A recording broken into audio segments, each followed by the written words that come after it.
Tomorrow we're all going to gather with family and friends to celebrate Thanksgiving, and I want to be the first one to wish you a very happy Thanksgiving.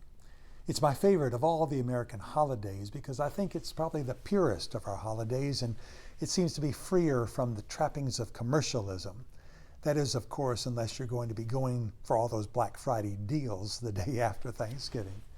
I love that this holiday is about giving thanks and to be with the ones you love. It's a biblical notion, don't you think? You know, I've always been fascinated reading about the history of Thanksgiving, and having attended graduate school in Boston back in the day, I've always enjoyed reading about that first gathering of the Pilgrims in 1621, who together gathered with the members of the Wampanoag tribe in that particular part of this country. They gathered after a harvest which had followed a very harsh winter. You may recall that over half the colonists passed away during that harsh winter. Only 52 of them survived, and yet they joined with 90 members of the Wampanoag tribe. You know, that first Thanksgiving meal was very different from what we have come to associate with a holiday.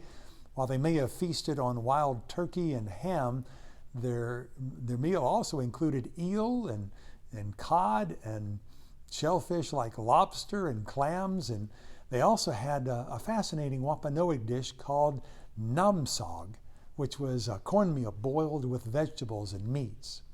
But you know, it's interesting, there were no potatoes at that first Thanksgiving. That was a South American delicacy that had not been introduced to the global kind of food scene. And there were no pies because in New England at that time there was no butter, there was no flour, no sugar.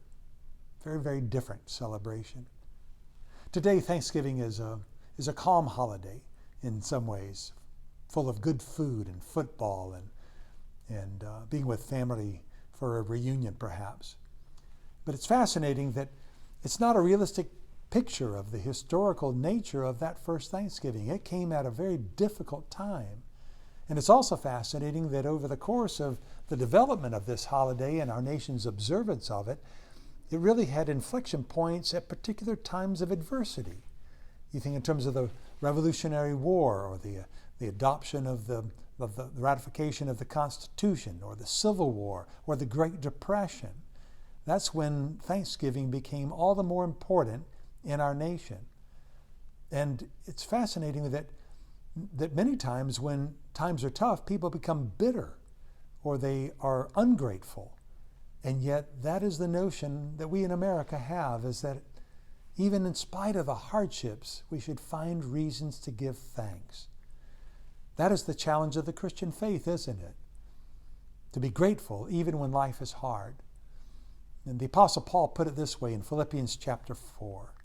Do not be anxious about anything, but in every situation, by prayer and petition, with thanksgiving, make your requests known to God.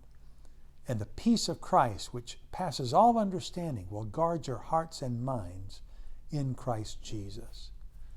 Well, I pray God's richest blessings upon your celebrations of Thanksgiving tomorrow. And thanks for the blessing that you are to Cindy and me.